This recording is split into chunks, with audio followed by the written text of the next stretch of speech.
मधुबन के बाबा, मधुबन के बाबा मुरली वाले, आपका क्या कहना, आपका क्या कहना। ओम शांति। आज 27 दिसंबर 2021 के साकार मधुर महावाक्य हैं। आज मीठे मीठे बाप दादा बोले, मीठे बच्चे, भारत भूमि सुखदाता बाप की जन्म भूमि है। बाप ही आकर सभी बच्चों को दुख से लिबरेट करते हैं। बाबा बोले, मीठे बच्चे, भारत भूमि सुखदाता बाप की जन्म भूमि है। बाप ही आकर सभी बच्चों को दुख से लिबरेट करते हैं। बाबा ने आज हमसे प्रश्न पूछा कि सबसे ऊंची बड़ी लंबी कहानी कौन सी है जो तुम बच्चों के लिए कॉमन है। और उत्तर में बाबा बोले, इस ड्रामा के आदि मध्य अंत की कहानी बड़ी लंबी और ऊंची है। इस कहानी को मनुष्य नहीं समझ सकते। तुम बच्चों के लिए यह कहानी बहुत कॉमन है। तुम जानते हो यह ड्रामा कैसे हूबहू रिपीट होता है, यह सीढ़ी कैसे फिरती रहती है। मुरली का गीत है ओम नमः शिवाय। ओम शांति। मीठे मीठे सिकिलदी बच्चों ने महिमा का गीत सुना। किसकी महिमा? ऊंचे ते ऊंचे भगवान की, जिनको पतित पावन दुख हरता सुख करता भी कहते हैं। सुख देने वाले को याद किया जाता है। बच्चे जानते हैं कि सुख देने वाला एक ही परमपिता परमात्मा है। सभी मनुष्य मात्र उनको ही याद करते हैं और धर्म वाले भी कहते हैं कि बाप आकर दुख से लिबरेट कर सुख देते हैं, परंतु यह नहीं जानते कि बाप सुख देते हैं और फिर दुख कौन और कब देता है, यह भी तुम समझते हो। हमें तो सब पता है कि दुख किसने दिया, है ना। तो बाबा कहते हैं नई दुनिया सो फिर पुरानी होती है तो उसको दुख धाम कहा जाता है। कलयुग के अंत के बाद फिर सतयुग जरूर आएगा। सृष्टि तो एक ही है। मनुष्य इस सृष्टि के चक्र को बिल्कुल ही नहीं जानते। इसलिए बाबा पूछते हैं कि तुमको ऐसा बेसमझ बनाने वाला कौन है। बाप तो किसी को दुख नहीं देते, बाप तो सदा सुख देते हैं। बाबा कहते तुम जानते हो सुख देने वाले का जन्म स्थान भी भारत में है, तो दुख देने वाले का जन्म स्थान भी भारत में है। भारतवासी शिव जयंती भल मनाते हैं परंतु समझते कुछ भी नहीं है। वह है ऊंचे से ऊंचे भगवान की जयंती, उनका नाम है शिव। यह किसी को पता नहीं पड़ता है। रावण को वर्ष वर्ष जलाते रहते हैं, परंतु वह क्या चीज है, कब से आया है, क्यों जलाते हैं, यह कुछ भी नहीं जानते हैं। ड्रामा के प्लान अनुसार उनको यह पता ही नहीं है। बाबा कहते ड्रामा के प्लान अनुसार उनको यह पता होना ही नहीं है। बाप समझाते हैं हर एक का पार्ट अलग अलग है। मनुष्य का पार्ट ही गाया जाता है। मनुष्य ही समझदार है, जानवर तो बेसमझ है। इस समय मनुष्य भी बेसमझ बन पड़े हैं। यह जानते ही नहीं कि दुख हरता सुख करता पतित पावन कौन है, पतित कैसे बने हैं और पावन कैसे बनेंगे। बाबा कहते जानते ही नहीं। पुकारते हैं परंतु अर्थ नहीं जानते। इस समय है ही भक्ति मार्ग। शास्त्र भी सब भक्ति मार्ग के हैं। शास्त्रों में कोई सदगति का ज्ञान नहीं है। कहते भी हैं ज्ञान भक्ति वैराग्य, बस इतना बुद्धि में आता है। इसका भी अर्थ नहीं जानते। ज्ञान का सागर एक ही परमपिता परमात्मा है, तो जरूर उनको ही ज्ञान देना है। वही सतगुरु सदगति दाता है। इसलिए उनको पुकारते हैं कि आकर दुर्गति से बचाओ। द्वापर में हम पहले सतो प्रधान पुजारी बनते हैं और फिर पुनर्जन्म लेते उतरते आते हैं। जो भी मनुष्य आते हैं सीढ़ी तो जरूर उतरेंगे ही। भल बुद्ध आदि का नाम सीढ़ी में नहीं दिया है। अगर उनको दिखाओ भी तो भी उन्हें भी सीढ़ी तो उतरनी ही है ना। बाबा कहते हैं उनको सतो रजो तमो में आना ही है। अभी सब तमो प्रधान है। अब बाप समझाते हैं कि यह शास्त्र सब भक्ति मार्ग के हैं, जिसमें अनेक प्रकार के कर्म कांड हैं। ज्ञान देने वाला एक ही बाप है। ज्ञान सागर ही आकर सच्चा ज्ञान सुनाते हैं। आधा कल्प है दिन, उसमें भक्ति की बात ही नहीं। दिन में कभी ठोकरे नहीं खाते, वहां तो सुख ही सुख है। वह बाप का वर्षा तुमको कल्प के संगम पर मिलता है। यह ज्ञान बाप उन्हीं बच्चों को देते हैं जिनको कल्प पहले दिया था और कल्प कल्प देते ही रहेंगे। उनकी बुद्धि में ही बैठेगा कि रचयिता ही रचना का ज्ञान दे रहे हैं। चित्र कितने बनाते हैं, फिर उन्हों के कैलेंडर्स भी बनेंगे। नई चीज कोई निकलती है तो वह फैलती है। अभी भारत में रचयिता बाप आकर रचता और रचना का ज्ञान दे रहे हैं। यह भी फैलेगा और बाहर सबके पास जाएगा। फिर वह यह नहीं कह सकेंगे कि हम स्वर्ग में क्यों नहीं जाते। सबको पता पड़ जाएगा। बाबा कहते बना बनाया ड्रामा है, इसमें फर्क पड़ ही नहीं सकता। दुनिया में तो अनेक मत हैं। कोई कहते नेचर है, कोई कहते आत्मा निर्लेप है। पिछाड़ी में एक बाप का ही सुनेंगे, समझेंगे बरोबर। हम इस ड्रामा के एक्टर्स भी हैं। यह वैरायटी धर्मों का झाड़ है। सबकी बुद्धि का ताला खुल जाएगा, अभी ताला बंद है। बाबा कहते तुम्हारे धर्म की बात अलग है, बाकी ड्रामा प्लान अनुसार वे स्वर्ग में आ नहीं सकते। हमारा धर्म स्थापक फलाने समय पर आया, क्राइस्ट कोई स्वर्ग में थोड़े ही आया। बाबा कहते ये सब बातें इस झाड़ से ही बुद्धि में आएंगी, सीढ़ी से नहीं। झाड़ बड़ा अच्छा है, समझेंगे यह बना बनाया नाटक है। बाकी योग की बात तुम समझते हो। हम पावन बन बाप को याद करें तो विकर्म विनाश हो। जब योग युक्त हो जाएंगे तब अपना भी पता पड़ जाएगा। रचता और रचना की नॉलेज आगे चलकर सब समझेंगे, अभी नहीं। ड्रामा भी बड़ा युक्ति से बना हुआ है, लड़ाई तो लगनी ही है। अभी तुम्हारी बुद्धि में ये ड्रामा का राज है। अगर कोई नया आ जाता है तो शुरू से लेकर समझाना पड़ता है। यह बड़ी लंबी कहानी है, बहुत ऊंची, मगर तुम्हारे लिए कॉमन है। तुम जानते हो ये सीढ़ी का चक्कर कैसे फिरता है। बाप कहते हैं मीठे बच्चे, भक्ति मार्ग में तुमने कितनी तकलीफें ली हैं। यह भी ड्रामा में नूंद है। यह सब दुख सुख का खेल तुम्हारे ऊपर बना हुआ है। तुम बहुत ऊंच भी बनते हो तो नीच भी बनते हो। बाप कहते हैं मीठे बच्चे, मैं इस मनुष्य सृष्टि का बीज रूप हूँ। झाड़ का सारा नॉलेज तो जरूर मेरे पास ही होगा। बड़ के झाड़ का मिसाल भी इनके ऊपर ही है। सन्यासी लोग भी मिसाल देते हैं, परंतु उनकी बुद्धि में कुछ भी नहीं है। तुम तो जानते हो कि कैसे आदि सनातन देवी देवता धर्म प्राय लोप हो जाता है।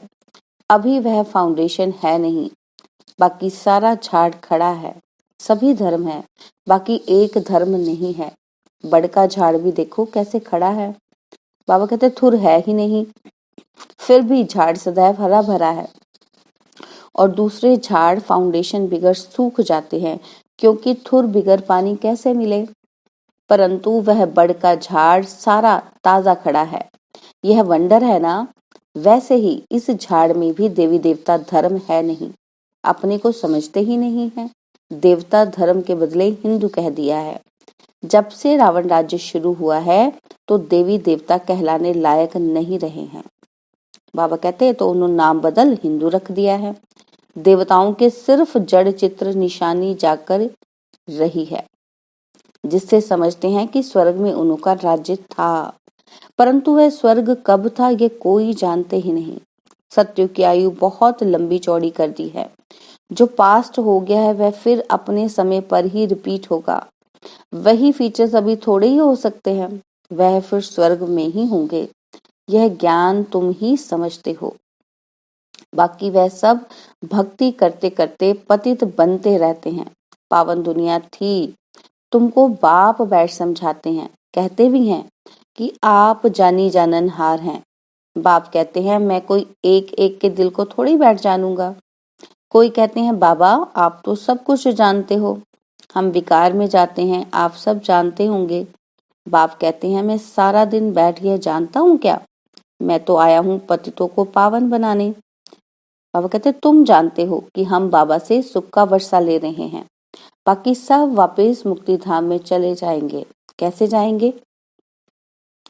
बाबा कहते कैसे जाएंगे? इसमें तुम्हारा क्या जाता है? बाप ही आकर मुक्ति जीवन मुक्ति में ले जाते हैं। हिसाब किताब चुकते हुए सबको जाना है। तुमको सतोप्रधान बनना है। तुम दूसरे की बात में क्यों जाते हो? तमोप्रधान से सतोप्रधान बनाने वाला एक ही बाप है। भक्ति मार्ग में ज्ञान की रत्ती नहीं हो सकती। कहते हैं ज्ञान और भक्ति। बाबा कहते पूछो ज्ञान कितना समय और भक्ति कितना समय चलती है, तो कुछ भी बता नहीं सकते। बाबा कहते भक्ति अलग चीज है। बाप खुद ही समझाते हैं कि मैं कैसे आता हूँ, किसमें प्रवेश करता हूँ, और मनुष्य भक्ति मार्ग में फंसे हुए होने के कारण मुझे मुश्किल ही पहचानते हैं। इसलिए तुम शिव शंकर के चित्र पर समझाते हो। वह दोनों को एक कर देते हैं। वह सूक्ष्म वतनवासी और वह परम धाम के वासी, दोनों के स्थान अलग अलग हैं। फिर एक नाम कैसे रख सकते? वह निराकारी, वह आकारी, ऐसे थोड़े ही कहेंगे। शंकर में शिव का प्रवेश है, इसलिए तुम शिव शंकर कह देते हो।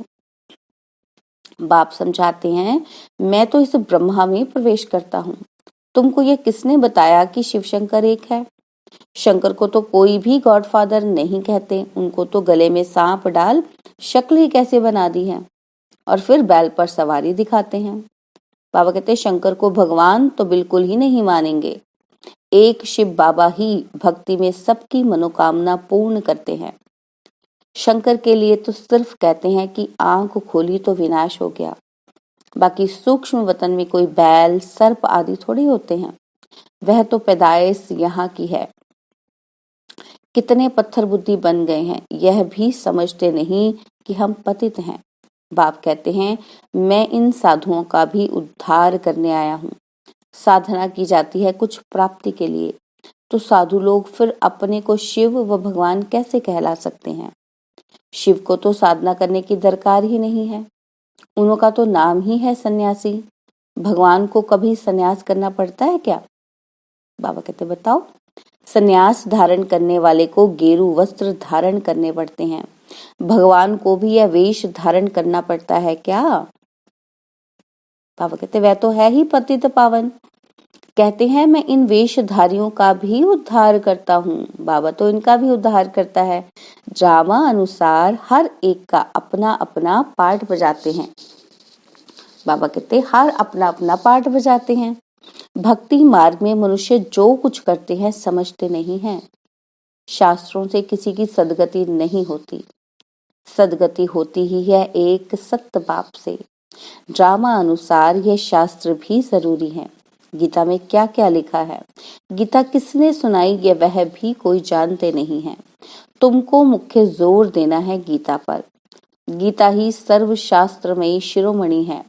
अब यह धर्मशास्त्र किसने और कब रचा, इससे क्या हुआ? बाबा कहते कोई जानते नहीं। गीता में जो कुछ लिखते आए हो वह फिर रिपीट होगा।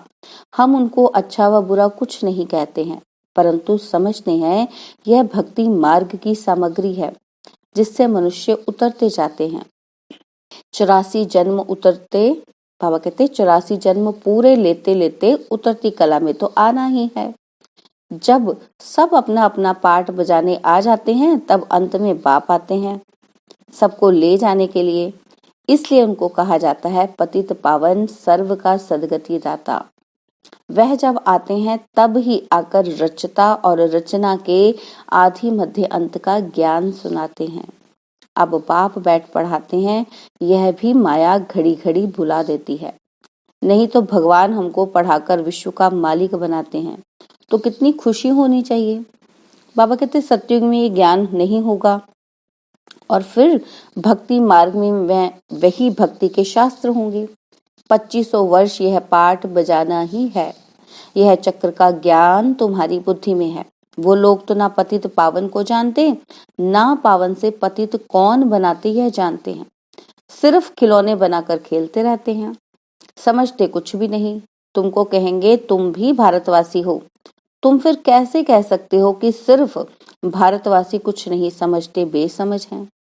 तुम बोलो यह बेहद का बाप कहते हैं, वही नॉलेज दे रहे हैं।